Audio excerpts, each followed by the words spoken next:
ছিলেন তারা কি আজকে আছেন? নেই। 30 বছর পরে আপনারাও থাকবেন না, কিন্তু আপনাদের সই করা কাগজগুলো থাকবে। আরটিআই আছে, টেনে বার করবে, কপি দেবে, নিয়ে শ্রীরামপুর কোর্টে গিয়ে একটা জবরদস্ত ক্রিমিনাল লয়ারকে ধরে এমন কিছু ধারায় আপনাদের দুজনকে ফাঁসাবে যাতে আপনারা বেল না পান। ইগো এইবার মনে হচ্ছে একটু অন্য ভাবতে হচ্ছে নাকি? আমি মাঝখানে আপনাকে বললাম লোক থাকে যারা অনেক সিনিয়র সিটিজেন, তাদের থেকে ইনফরমেশন নিয়েই তারপরে ওয়ারিশান থেকে। আচ্ছা, ইনফরমেশন আজ থেকে 30 বছর আগের কথা, মানে প্রসেনজিৎদার থেকে যারা ওই সময় বয়সে 20 বছরের বড় ছিল তারাও ওকে কেউ দেখেনি। তার মানে ওটা তো আইসোলেশনের বাইরে হয়ে গেছে, দেয়া যাবে। তারা তো অডিশন চাইতেও আসেনি, ওদেরকে ওই ভদ্রমহিলাকে বাদ রেখেই তো প্রসেনজিৎ অডিশন দিয়ে দিয়েছে। কারণ প্রসেনজিৎদা উনার থেকে যারা 20-25 বছরের বড় তাদের কাছেও খোঁজ করেছেন, তারাও কিন্তু কেউ দেখেনি মহিলাকে। আর যারা দেখেছে তখনকার আমাদের সিনারিও আলাদা ছিল, মহিলা কেউ দেখেনি। আর যারা দেখেছে তারা অনেকাংশই মৃত, আর যারা বেঁচে আছে তাদেরও স্মৃতিশক্তি নষ্ট। শিয়াখানা জিপি দিয়ে যায়, শিয়াখানা জিপি, হ্যাঁ 2 মিনিট বসে যান, 2 মিনিট আমি এটা শেষ করে দিচ্ছি। হ্যাঁ, এই ক্ষেত্রে কি করবেন? কি প্রসেনজিৎদা বাঁচতে হবে তো নাকি? পরোপকার করতে গিয়ে কি নিজেকে বিসর্জন দেবেন? নিঃস্বার্থ পরোপকার করবেন যে নিজের ক্ষতি করে পরের উপকার দেবেন? ওয়ারিশন দিতে আপনি বাধ্য, দেব না বলতে পারবো না। যান, কোন শিয়াখানা চলে যান।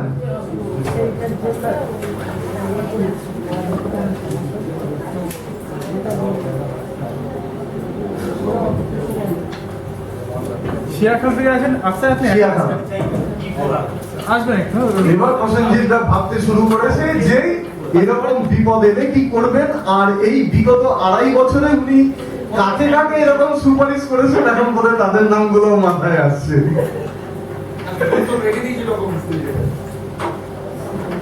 ডকুমেন্টসের বাইরে অনেক কিছু থাকে। দেখুন, আমি যে প্রবলেমটা তুললাম আর এইখানে যে প্রবলেমটা এলো, এটা সমাধান কিন্তু একটা জায়গাতেই আছে। যে সাইড করেছে সে তার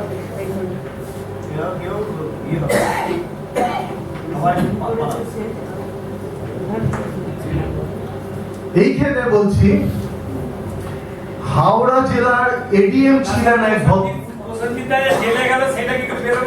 প্রসেনজিৎদা কে যদি জেলে যায় আর প্রসেনজিৎদা যদি উনি বা ওনার পরিবারের কেউ যদি আমার সঙ্গে কন্ট্যাক্ট করে, আমি ড্যাম শিওর প্রসেনজিৎদাকে যেভাবে হোক বার করে নিয়ে আসবো।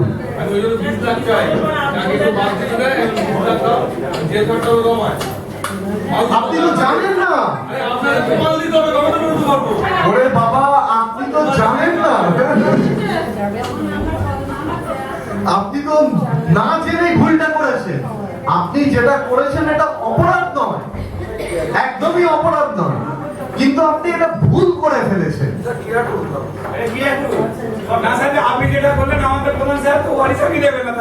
আপনার প্রধান কোথায়? আপনাদের প্রধান কোথায়?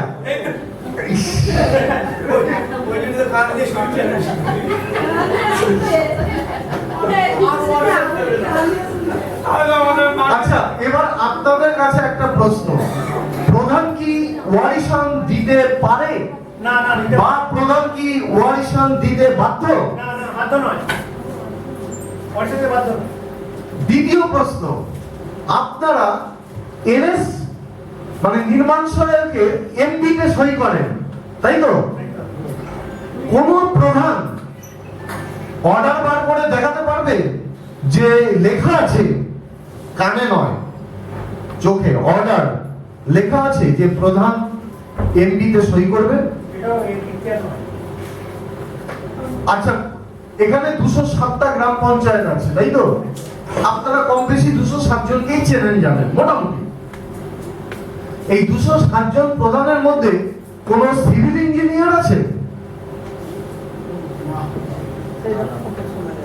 BE civil, bachelor of engineering, ডিগ্রিধারী ইঞ্জিনিয়ার বা ডিপ্লোমা ইঞ্জিনিয়ার সিভিল আছে কেউ কোন প্রধান? আচ্ছা, এইখান থেকে আমি যেখানে দাঁড়িয়ে আছি সেখান থেকে ওই শেষ মাথা পর্যন্ত একটা রাস্তা ঢালাই হলো, একটা ঢালাই রাস্তা হয়েছে,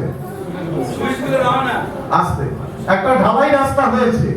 এই ঢালাই রাস্তাতে কত পার্সেন্ট ভয়েড?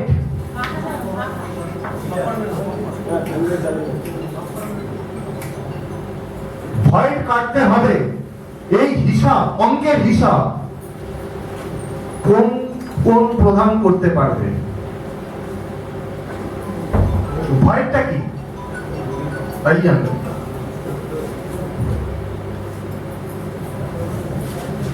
যখনই কোন ঢালাই হয়, সিমেন্ট বালি পাথর দিয়ে ঢালাই হয়, ঢালাই, তখন ওই ঢালাইয়ের মধ্যে একটা মানে অসংখ্য জায়গাতে হালকা ফাঁক থাকে, হেয়ার ক্র্যাক, মানে একটা চুল যতটা সরু ওরকমই সরু, যেটা খালি চোখে দেখা যায় না। আমাদের কারো মাথা থেকে, ইভেন দিদিদের মাথা থেকেও যদি একটা চুল পড়ে থাকে চট করে কিন্তু নজরে আসবে না। আসবে কি? হেয়ার ক্র্যাকটাও তাই নজরে আসবে না, চোখে দেখা যায় না। ওটা দেখার জন্য একটা আলাদা সিস্টেম আছে, সেটা এনএস এর কাছে থাকে, মেম্বার বা প্রধানের কাছে থাকে না। এবং কত ফুট বাই কত ফুট ঢালাই করলে কত পার্সেন্ট ভয়েড কাটতে হবে কন্ট্রাক্টরের বিল থেকে, সেইটা এনএসরাই জানে, প্রধানরা জানে না, জানার কথাও নয়। এটা তাদের অপরাধ নয়, এটা তাদের এখতিয়ারের বাইরে। কিন্তু এনএসরা অত্যন্ত চালাক চতুর হয়, তাই তো? দাঁড়াও, এখানে বলার আগে আরেকটা জায়গায় আসছে, ভালো লাগবে না আপনাদের।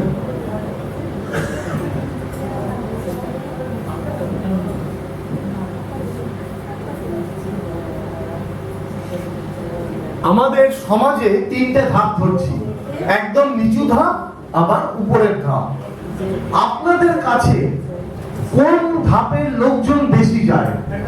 প্রসেনজিৎ দা, এই যে তিনটে ধাপ সমাজে, এই তিনটে ধাপের মধ্যে নিচু ধাপ আর একদম উপরের ধাপ, কোন ধাপের লোকজন আপনার কাছে বেশি যায়? গ্রাউন্ড লেভেলটা বেশি যায়। ঠিকই বলেছেন, এরা বেশি যায়। এরা কি চায় আপনার কাছে প্রসেনজিৎ দা?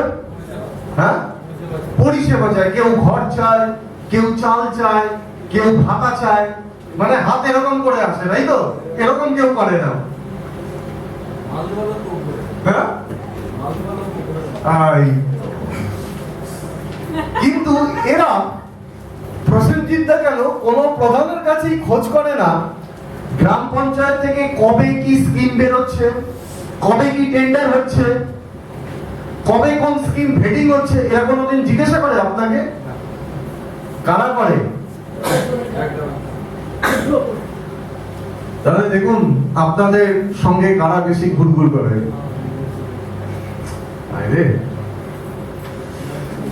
এবার এখানে থাকে প্রধান থাকে, আর থাকে এক শ্রেণীর এমপ্লয়ি,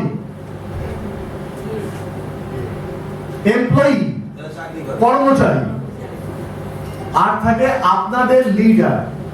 লিডার মানে আপনারা এখানে এতগুলো মানুষ যে ভোটে জিতে এসছেন, আপনারা কি নিজেরা ভোটে দাঁড়িয়ে গেছেন? আপনাদের নমিনেশন ফর্মে কেউ না কেউ তো আপনাদের নাম প্রস্তাব করেছিল, নাকি করেছিল তো?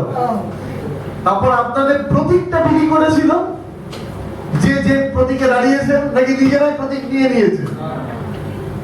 কেউ না কেউ দিয়েছিল। এইবার আপনাদের প্রধান সাহেবের কথা ধরেই বলছি, এই দুজন প্রধান আছেন না, ওখানে একজন আছে, এই তিনজন প্রধান কাউকে চেনে না, মা বাবা ভাই বোন দাদা দিদি বউ ছেলে মেয়ে কাউকে চেনে না, কোনো মেম্বারকেও চেনে না। ইনি একটা জিনিস, উনারা তিনজন একটা জিনিসই চেনেন, পঞ্চায়েতের আইন, 1973 সালের পঞ্চায়েত আইন, পঞ্চায়েতের সংশোধিত আইন, পঞ্চায়েতের বিধি, পঞ্চায়েতের সিস্টেম, এই তিনটে জিনিসই ওনারা ভালোভাবে চেনেন এবং সেইভাবেই চলেন। ওনারা ডাইনে বায়ে করেন না, দুর্নীতি তো দূরের কথা, কোন এপাশে বসে ওনারা যান না। এইবার আপনারা তিনজনই বলুন আস্তে, এই তিনজন আপনাদের বলুন আপনাদের কপালে কি লাগতে পারে। আপনারা সিস্টেমের বাইরে বেরোচ্ছেন না, যা করছেন সিস্টেম ধরে। তাতে হবে কি, কোন অফিসার আপনাদের দিকে আঙুল তুলতে পারবে না, কিন্তু আপনাদের কপালে কি লাগতে পারে প্রসেনজিৎ ভাই বলুন। কি গো? আর বলে না, আপনি বলুন কলঙ্ক লাগবে কি করে? আপনি দাদা ভাই একদম 100% আপনাকে প্রথমে পার্টি অফিসে ডাকা করাবে তিনজনকেই। তোকে ভোটের টিকিটটা কে দিয়েছিল, কে জিতিয়ে নিয়ে এসেছিল, কি গো? শুধু আপনাদেরকে নয়, আপনার পরিবারটিকেও হেনস্থার মধ্যে করতে হবে, কি গো? কারা করবে? যারা আপনাদের লিডার টিকিটটি দিয়েছিল এবং তার উপরে যারা আছে তারাও। মানে এখানে একটা দুটো লোক নেই, এখানে অনেকগুলো লোক আছে। তারপর আপনারা এটাও দেখেছেন যে অনেক এনএস বাস স্ট্যান্ড থেকে স্টেশন থেকে কন্ট্রাক্টরের লোকজন মোটর বাইকে করে আনা নেওয়া করছে, দেখতে পান না? বন্ধ, এটা তো চোখে পড়ে, অন্ধ তো নয়। তাই এতই ভালোবাসে, কি গো? বক্সা বক্সা এই বক্সা বক্সা এইটাই এতটাই ভালোবাসে আপনাদেরকে, মানে এনএসদের এ তো নিজেদের মানে পরিবারটিকেও এত ভালোবাসে না। না ওইখানেই যাচ্ছি, এইটার সঙ্গে লিঙ্ক আছে তো, এইটার সঙ্গে লিঙ্ক আছে না, বলবো কেন, এইটার সঙ্গে লিঙ্ক আছে। তার মানে কি দাঁড়াচ্ছে, এখানে আপনাদের মাথার উপরে মালিক গোষ্ঠী আছে, মালিক নয় মালিক গোষ্ঠী, একটা নয় একাধিক মালিক, যারা শুধু দিয়ে আপনাদেরকে নাচাচ্ছে, তাই তো? তার মানে এরাও, এই যে এরাও আপনাদের ওয়ারিশন দেওয়ার সময় এরা অতটা না, এরা ইনি তো ভুক্তভোগী, কিন্তু কোনো কোনো ক্ষেত্রে ইনি, কিন্তু ম্যাক্সিমাম এদিকে আপনাদের ওয়ারিশনের সময় অনৈতিক ভাবে ইন্টারভেন করে। এই দিয়ে তো একে লিখিত নেই, কিন্তু দিয়ে দেবো, তারপর আমি দেখে নেবো, কেউ দেখে না, কিন্তু ওইখানে আপনার উপর হুইপ জারি করছে। আরে আপনাদের কি কে দেখবে তার নেই কোনো ঠিকানা, আপনারা কাকারে দেখবে। হ্যাঁ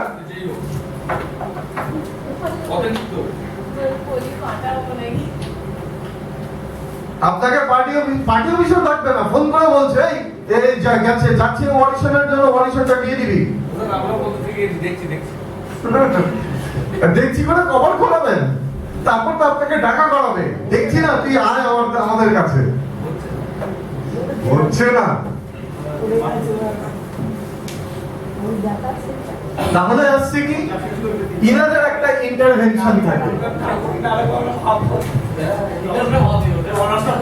আচ্ছা অনাস্থা, আমি যেটা বললাম, প্রথমে তো ডাকা করাবে পার্টি অফিসে প্রধানকে, তারপর আপনাদের নিজেদের দলের লোকেরাই অনাস্থা, বাইরের লোক নয়।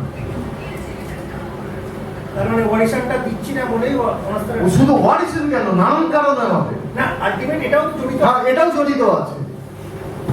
আপনি যখনই বিধিবদ্ধভাবে চলতে যাবেন তখনই শুধু মানে অনাস্থা বলে তো তার প্রাণটা বাঁচলো, কিন্তু আপনাকে নানান রকম ভাবে কালকে যেটা বলেছি আর কি পুলিশ কেসের মধ্যে জড়িয়ে দেবে, যেটা আপনার প্রধানশিপ চলে যাওয়ার পরেও আপনাকে টানতে হবে বাধ্যতামূলক ভাবে, আর নয়তো জেলের ভাত খেতে হবে।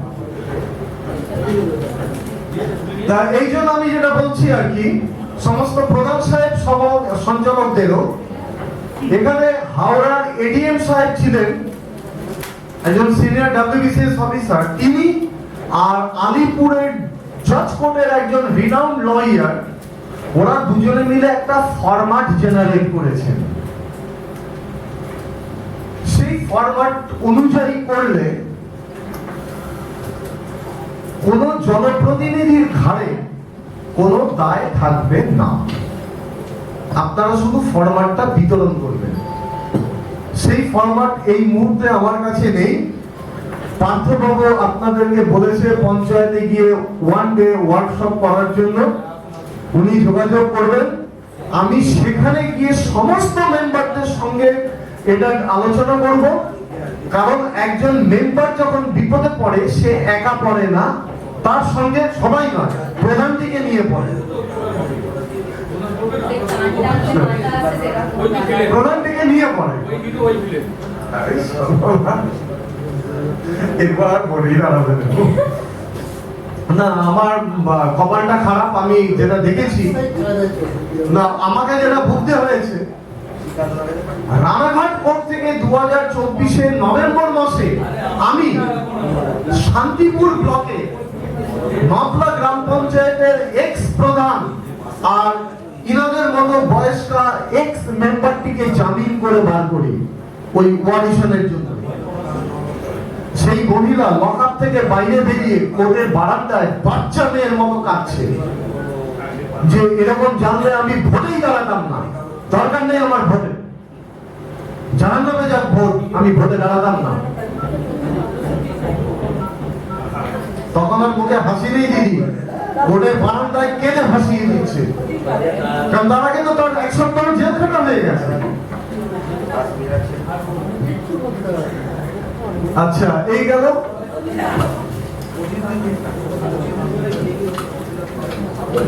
আমাকে একটু রেস্ট নিতে হবে। না, এবারে শেষ করবো দুটো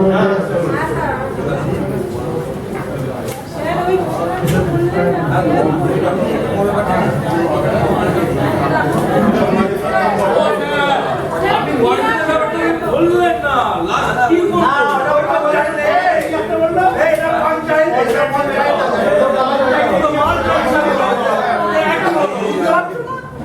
আস্তে আরেকটা জিনিস বলছি, আপনাদের কাছে অনেক রকম প্রবলেম আছে। প্রথমত হচ্ছে বিয়ে সংক্রান্ত বিষয়, বললাম না, বৈবাহিক সম্পর্ক নিয়ে গন্ডগোল আছে।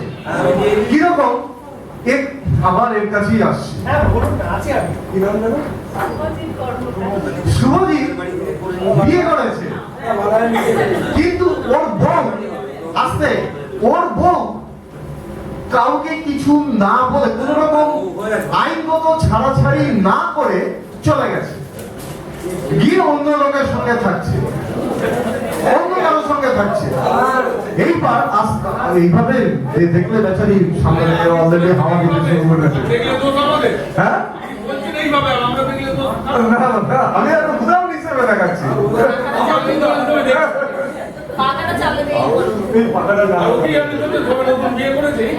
আচ্ছা, যাই হোক,